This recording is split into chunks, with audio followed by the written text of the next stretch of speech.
The developmental pathway, right? Birth to 7. Huge things are happening in development. What I'm going to show you today are the archetypal stages of development. They are body, neurological development. So all this is going on, right? Body and brain development is going on through this whole period. And each stage builds on the next. And the real goal, gradually, is to become more and more develop independent skills. If we're delayed for whatever reason, you know, held back into an earlier stage of development, then certain skills and abilities are not able to develop and then become stronger, okay? At the same time, this is very important for brain development. Yeah, that's a whole study in itself, the whole relationship to brain development. And I'll talk more about that tomorrow in relationship to laterality, which flows through this process that I'm going to show you today. So we're talking about the same thing but at different levels and focusing on different aspects of it. And then I also want to weave in, what do we see in the classroom when things haven't been finished, right? Because our task as educators is to also not only teach the curriculum, but help children finish off these stages. And some of that can happen right in the classroom through our activities. Early childhood, absolutely. You can weave that, everything you do affects these stages, and that's important to, you know, understand them so that you can understand what stands in front of you in the children, okay? And then how to meet it. And of course, those of us with extra lesson and in the curative work and special education, we're always observing, you know, and assessing and then bringing to the children what they need to finish it off, okay? All right, so the first stage at birth, right, that we have imprinted in us even from our time in utero are the early movement patterns. Now in mainstream they're called reflexes, reflexive movements. They're automatic movement patterns that are imprinted. And the first one that imprints is the Moro reflex.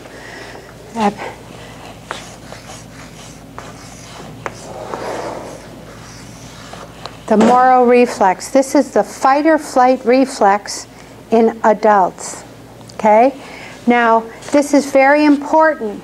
This is the first one. Yes, 9 to 12 weeks in utero. These early movement patterns, and I'll talk more about this in a second, these are very important. They're for security, for safety, right? And they also set the human being into a certain pattern that will gradually lead them to overcome gravity in two-dimensional space, develop certain body-brain relationship, bring us into the vertical, yes?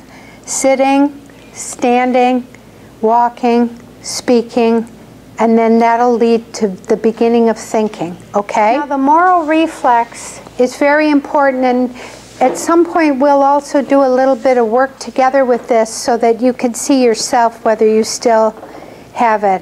And what happens with this and why it's so important that we check it out is these are the children that are on high alert. They are visually, this is important, visually, auditorily, and tactily hypersensitive. And especially you see it right away. They have it, if they've got it in early childhood, they're going to have it for a while till we integrate it. It has to be integrated. So it's what they call inhibited. That means it sinks into the background. We all still have these reflexes. We all still have these patterns in us. But as we build on them and work and integrate them, they recede into the background. If you have emotional, mental, or physical trauma, they come up again, because they're for survival. That means a child in class who has this has a hard time focusing on the most important thing in the room, if there's movement over here in the periphery, it catches their attention and they turn their head towards it. It also makes it hard with the little ones because everything is, it gets them very anxious. Okay, so the first one is tomorrow. So I'm going to put early movement patterns. Early movement patterns, okay? And then we're going to put reflexes. When these are not inhibited, we see it in the classroom. And I'll tell you more about that after I show you the whole picture, okay? And we are seeing more and more children. The thought was that they would be inhibited in the first year. Then it was, well, maybe the first 3 years. But we see some children, especially when we do the second grade assessment and first grade readiness, that even in second grade, these are still there. And before they go on to third grade, we want to start to really make sure that those patterns are finished off. Okay, and there's a lot of ways we can do that, and I'll show you another time. Okay, so from here, from these automatic, remember, these are automatic. So when the head turns, the whole body turns. When the head turns, the asymmetric tonic neck reflex, which, you know, when you're pregnant, feels like they're, you know, jogging or boxing or whatever, that is the asymmetric tonic neck reflex. Okay? Everything's about reflexes.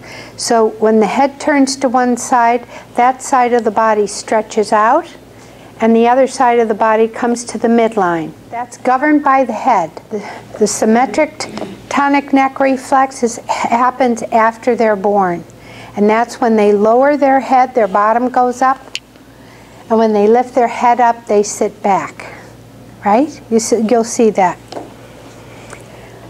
Those show up in class. Okay, now the next phase is coming into symmetry.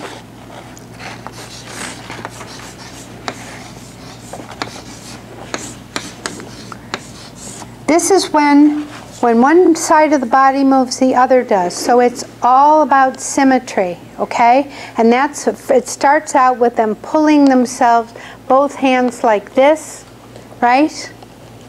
Along the floor. In symmetry, when they're standing, they're doing one thing with one hand, the other hand wants to do it too. That's symmetry, okay?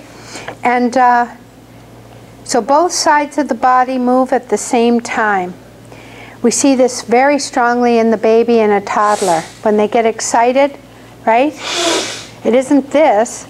It's like, so here we had this little guy who's so cute the other day. And he's walking around like this, right? Brendan's little brother. Everything is like this. And it's like, oh, how cute is that? So symmetry. Now as we go through the next stages, where more and more differentiation. It goes from the center out, more differentiation to the periphery, and then different sides of the body.